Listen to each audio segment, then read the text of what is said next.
Hello students, good morning. Let us continue और important topic thermodynamics. तो thermodynamics में अपना चल रहा था calculation of work in different thermodynamic process.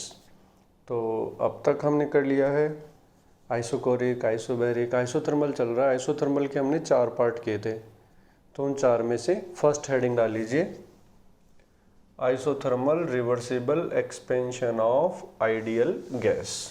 तो इसके लिए देखिए क्या एक्सपेरिमेंटल सेटअप है वो देख लेते हैं पहले अपन।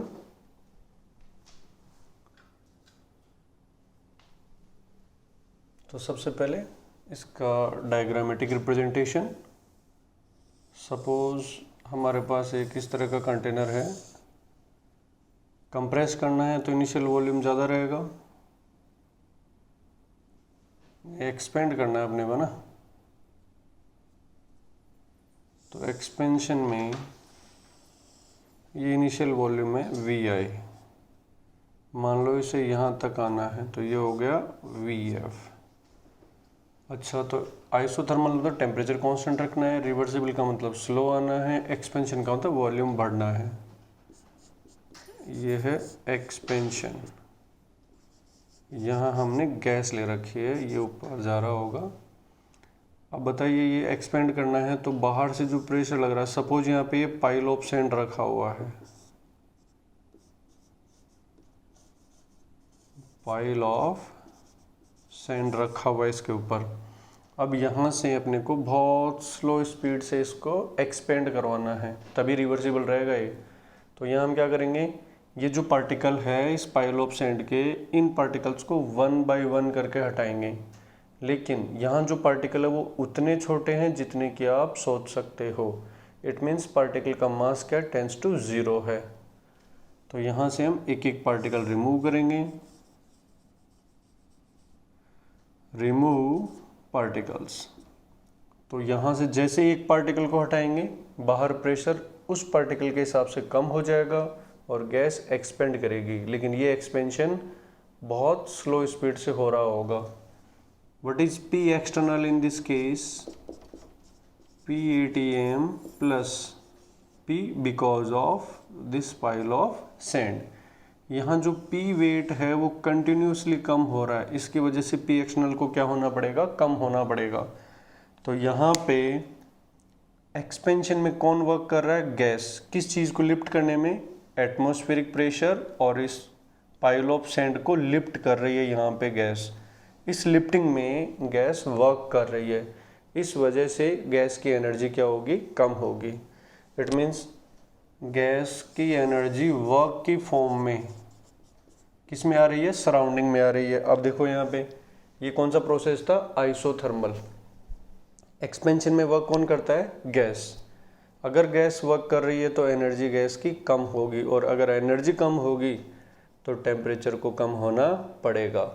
लेकिन हेडिंग देखो क्या है, आइसोथर्मल।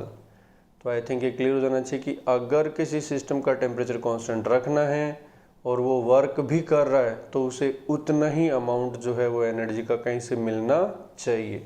तो डेफिनेटली जितना एनर्जी वर्क की फॉर्म में बाहर जाएगा उतनी ही एनर्जी हीट की फॉर्म में एंटर करेगी, तभी ये क्या रहेगा, आइसोथर्मल।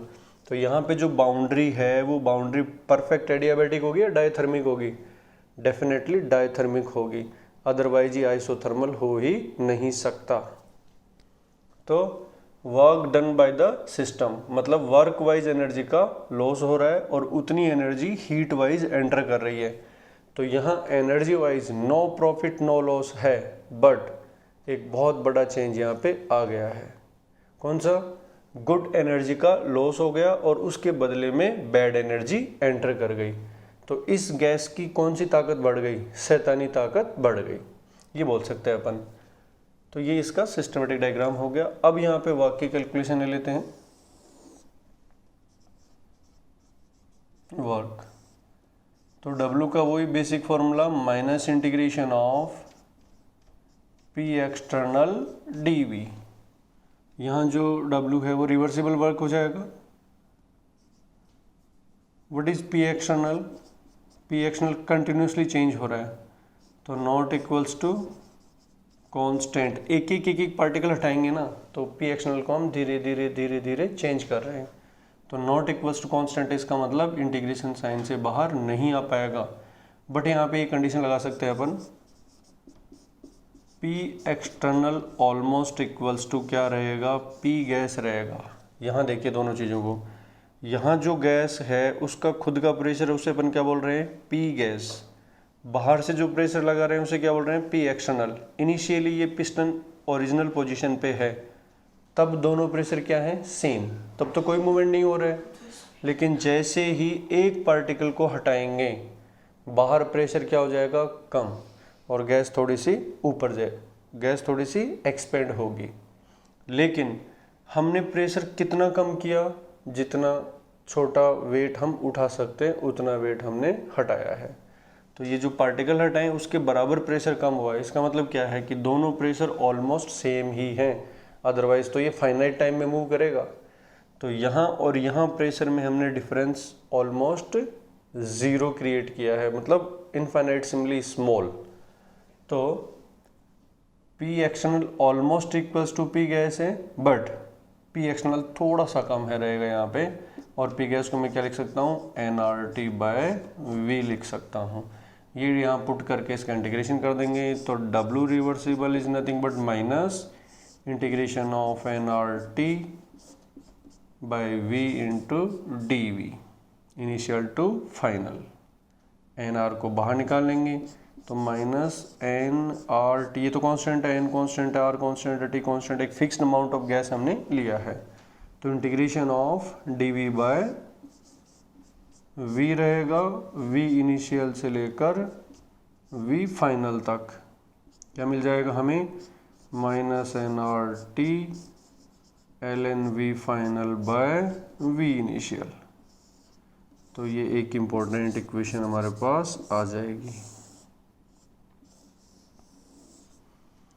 यहाँ जो ln है उसको अपन क्या लिख सकते हैं, log बेस 10 में कन्वर्ट करेंगे तो 2.303 log बेस 10 भी लिख सकते हैं। और nRT जो है वो कांस्टेंट है, इसका मतलब P1 V1 is equals to क्या होगा, P2 V2। इट मीन्स अगर हमें इनिशियल प्रेशर वॉल्यूम पता है तो वो भी यहाँ पे रख सकते हैं, फाइनल पता है तो वो भी रख सकते हैं, किसी भी इंस्टेंट पे पता है तो वो रख सकते हैं अपन। तो ये इंपॉर्टेंट फॉर्मूला डायरेक्ट याद रख सकते हैं, minus nRT ln V final by V initial. यहाँ पे नेक्स्ट लेते हैं अपन PV डायग्राम।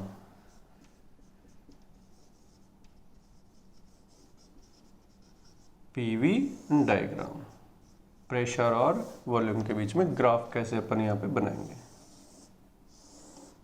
एक हो गया P, एक तरफ ले लेंगे V।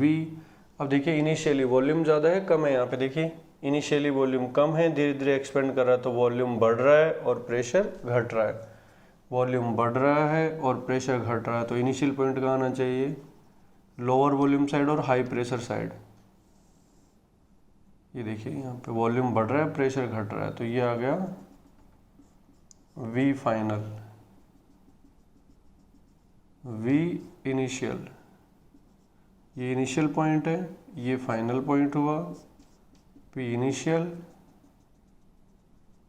P final. अब यहाँ पे हम एरिया अंडर द कर्व अगर फाइंड करने की कोशिश करें तो एक छोटा सा वॉल्यूम एलिमेंट ले लें dV। देखिए dV और इसकी हाइट क्या रहेगी, P, तो dV इंटू P जो है वो इसका क्या निकल के आ जाएगा, एरिया। तो अगर ये पूरा एरिया अगर फाइंड करें अपन तो डेफिनेटली क्या हो जाएगा, integration of P D V हो जाएगा, और integration of P D V ही क्या था, वर्क था। तो यही चीज़ मैग्नीट्यूड वाइज W रिवर्सिबल होगी। तो यहाँ से क्या रिजल्ट निकल के आ रहा है, area under the P V curve will be equals to work. तो हम आराम से कोई भी कर्व हमें दे रखा है तो area under the curve find करके वर्क की कैलकुलेशन कर सकते हैं। तो बहुत ही सिंपल सा फॉर्मेट है ये, area under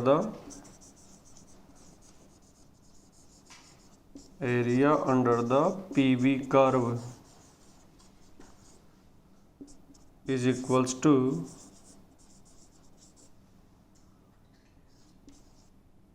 magnitude of work, magnitude of work. ये था फर्स्ट पॉइंट हमारा आइसोथर्मल रिवर्सिबल एक्सपेंशन। तो आई थिंक ये क्लियर हो गया होगा कि यहाँ धीरे धीरे एक एक पार्टिकल हटाएंगे तो ये रिवर्सिबल एक्सपेंशन होगा, और अगर पूरे पार्टिकल्स पूरे पाइल ऑफ सैंड को एक साथ हटा दे तो यही सेम प्रोसेस क्या हो जाएगा, इररिवर्सिबल हो जाएगा। करेक्ट। तो नेक्स्ट हेडिंग डाल लीजिए isothermal irreversible, isothermal irreversible expansion of ideal gas.